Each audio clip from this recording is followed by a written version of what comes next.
भारत हिंदू राष्ट्र की ज्वाला बिहार से ही भड़क गई है। कौन है बाबा? देश के संविधान को भी समझना चाहिए ना। तो बाबा है पूरे बिहारियों को गाली देने का काम किया। ये देश को तोड़ने के लिए ये पॉलिटिक्स रची जा रही है। नमस्कार दोस्तों, आप देख रहे हैं सोशल न्यूज। मैं आपके साथ मोहम्मद अकरम। दोस्तों, क्या सच में धर्म राजनीति का विषय है या फिर आस्था का विषय है? बिहार के अंदर तो यही लग रहा है कि धर्म को लेकर राजनीति की जा रही है, जहां पर बीजेपी के बड़े से बड़े चेहरे धीरेन्द्र शास्त्री के स्वागत में पूरी तरीके से लीन हैं। जहां पर आप देख सकते हैं इस वीडियो के अंदर किस तरीके से मनोज तिवारी खुद ड्राइव करते हुए नजर आ रहे हैं। बाबा के आते ही मनोज तिवारी ड्राइवर जैसा काम करते हुए नजर आ रहे हैं। क्या सच में मनोज तिवारी किसी और के लिए ये काम करेंगे? पूरी बीजेपी एक साथ मौजूद थी एक मंच पे। बाबा एक तरफ बातें कह रहे थे और दूसरी तरफ बीजेपी के नेता सुनते हुए दिखाई दे रहे थे। यह आस्था का विषय होता जहां पर बीजेपी पार्टी इसमें नहीं होती, लेकिन जब बीजेपी पार्टी का हर एक बड़ा चेहरा उस मंच पर दिखाई देता है तो क्या सच में ये आस्था का विषय रह गया या फिर ये कहा जाए कि ये पॉलिटिक्स में बदलता हुआ दिखाई दे रहा है? मैं आज इसी खबर को लेकर आपके सामने बताना चाहूँगा किस तरीके से नीतीश कुमार, अगर बात की जाए जो कि सीएम है बिहार के, वो जवाब देते हुए नजर आए। इसके बाद तेज प्रताप ने क्या कहा उस पर भी ध्यान देंगे, लेकिन सबसे पहले बात कर लेते हैं।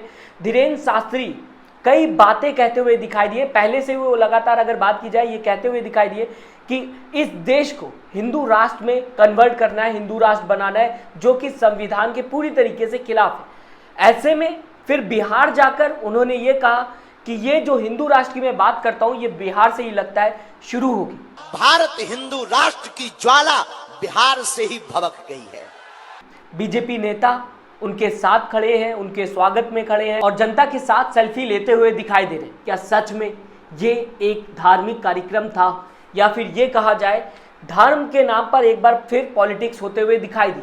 कर्नाटक में भी धर्म के नाम पर पॉलिटिक्स हुई थी और किसी भी स्टेट में अगर आप उठा लें तो आपको देखने को मिलेगा कि आज के दौर में सिर्फ धर्म की राजनीति होती है। ऐसे में बिहार में पहले ही शुरू हो गई है राजनीति धर्म के नाम की। अभी इलेक्शन आया नहीं, तैयारी हो सकती है ये।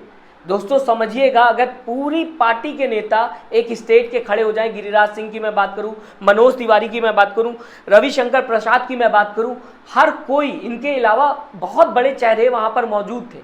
अब मैं आपको बताना चाहूंगा किस तरीके से मीडिया पर तंज मारते नजर आए नीतीश कुमार। कहा मीडिया को जो कहा गया है धीरेन्द्र शास्त्री की तरफ से कि भैया हिंदू राष्ट्र बनाना है, इसे लेकर तंज मारा नीतीश कुमार ने और कहा कि आपको ये बात बोलनी चाहिए कि ये संविधान के खिलाफ है, मीडिया का ये काम है। लेकिन फिर उसके बाद उन्होंने कहा कि शायद आप भी मजबूर हैं। मैं आपको दोस्तों बताना चाहूँगा कई बार धीरेन्द्र शास्त्री को बोलते हुए नीतीश कुमार नजर आए। जब आज़ाद हुआ था देश तो ये तक कह दिया नीतीश कुमार ने कि उस समय धीरेन्द्र शास्त्री पैदा नहीं हुए थे और अब बता रहे हैं कि भैया भारत को हिंदू राष्ट्र करना है। क्या सही है? आजादी की लड़ाई हुई और कौन आजादी की लड़ाई लड़े थे? आज जो लोग लड़ करके आज जो बना संविधान बना सब लोगों की सहमति से, और जो बापू ने जो कुछ भी किया, राष्ट्रपिता महात्मा गांधी ने और सब लोगों ने किया, तो जो नामकरण है अब उस नामकरण को न स्वीकार करना चाहिए, उस पर कुछ बदलना चाहिए। हमको तो आश्चर्य होता है कि आजकल पता नहीं है और ये सब की प्रचार इसलिए हो रहा है कि अब वहां वाले जिस तरह से बिहार देश भर के मीडिया पर जिस तरह का वो कब्जा किए तो बातें नहीं आता। इसको कोई बताता है क्या है बिहार, देश का नाम क्या है आप जरा बताइए। तो देश का नाम है उसको बदलिएगा। अब आजादी की जो लड़ाई हुई, अब अभी जो सब बोल रहे हैं उनका कोई जन्म उस समय का था? आप जरा बताइए। हम लोगों का भी तो जन्म हुआ है बाद में, लेकिन हमारे पिता ने जो आजादी की लड़ाई में बहुत सक्रिय थे और बचपन में ही हमको बताए और बाद में एक एक चीज को हम लोग जाने, तो आप जरा बताइए। तो हम तो आपको इतना बार बार कह रहे हैं कि हम लोग तो सब मानते हैं राष्ट्रपिता महात्मा गांधी को और उनके साथ जितने लोगों ने काम किया उन सब लोगों का, और उसी के आधार पर हम लोग काम कर रहे हैं, डेवलपमेंट कर रहे हैं कि जितने धर्म को मानने वाले लोग हैं सबकी इज्जत है और कहीं इधर उधर लोगों के भी में इंटरफेयर नहीं करना चाहिए। ये अलाउड है। कोई कुछ बोल रहा है तो अपने मर्जी से बोल रहा है तो सबसे कोई वैल्यू है?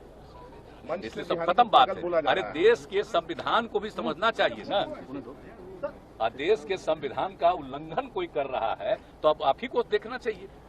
और हम तो समझते हैं कि मीडिया को अगर लिख देगा कि संविधान का उल्लंघन है तो सबको अच्छा लगेगा, लेकिन आपको मजबूरी है। भीड़ से क्या करें? आज इस देश में किस तरीके से नफरत बोया जा रहा है ये आपके सामने है।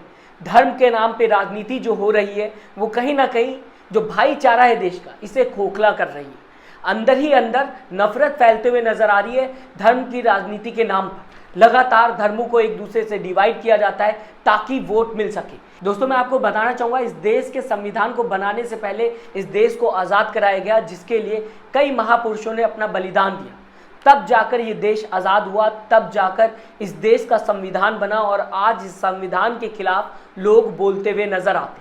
मैं आपको दोस्तों बताना चाहूंगा तेज प्रताप आखिरकार क्या कहते हुए नजर आए। बताया उन्होंने जो राजनीति आज के दौर में हो रही है, जो लगातार देश में नफरत फैलाने का काम करते हैं, वो कहीं ना कहीं देश के लिए खतरा है। ऐसी राजनीति नहीं होनी चाहिए।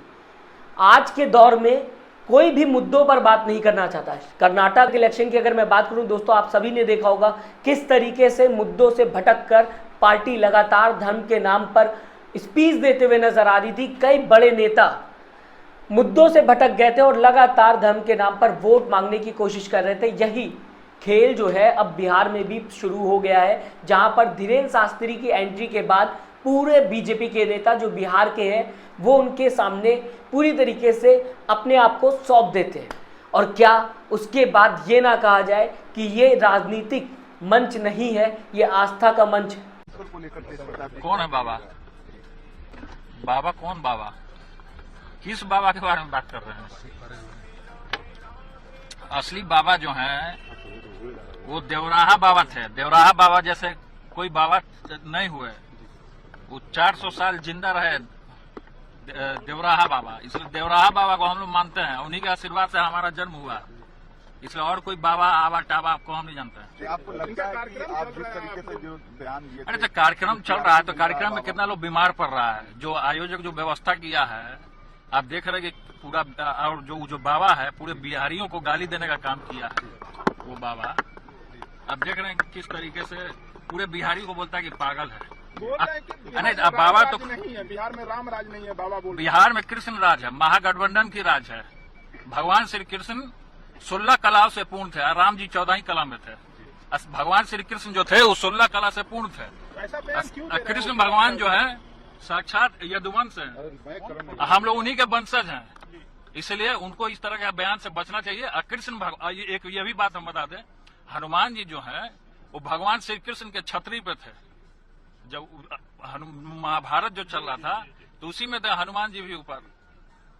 तमाम भाजपा के नेता पहुंचे हुए हैं उनके दरबार में, क्या लगता है सर इसको लेकर? ये पॉलिटिक्स है पूरे तरीके से। इस देश को तोड़ने के लिए ये पॉलिटिक्स रची जा रही है और आरएसएस अब बजरंग दल के जरिए और कौन कौन सेना के जरिए हमको गाली दिलवाने का काम कर। तो भगवान को भी महाभारत में शिशुपाल ने गाली देने का काम किया था। अंत में भगवान ने क्या किया? सुदर्शन चक्र चला। तो सुदर्शन चक्र तो जनता ने कर्नाटक में रिजल्ट देवे किया कि भाजपा छितिर बितिर हो गया। बाबा यहाँ आपका आया और वहाँ हरवा दिया अपना भाजपा को। आप किस तरीके से देखते हैं इस राजनीति को जो कई सालों से चलते हुए नजर आ रही? कई ऐसे बड़े नेता हैं जिन्होंने एक धर्म के खिलाफ लगातार हेट स्पीच दी है। अगर मैं नाम लेना चाहूं तो बहुत लोगों का नाम आ जाएगा, लेकिन ये खबर बिहार को लेकर थी और बिहार पे ही मैं चर्चा करना चाहूंगा आपसे। आप बिहार को ही लेकर अपना जवाब दीजिएगा। चैनल को सब्सक्राइब करिएगा, लाइक का बटन दबाइएगा अगर यहां तक की वीडियो देख ली है। अपना ख्याल रखिएगा। नमस्कार। चैनल को लाइक, शेयर एंड सब्सक्राइब करें और बेल आइकन दबाना ना भूलें।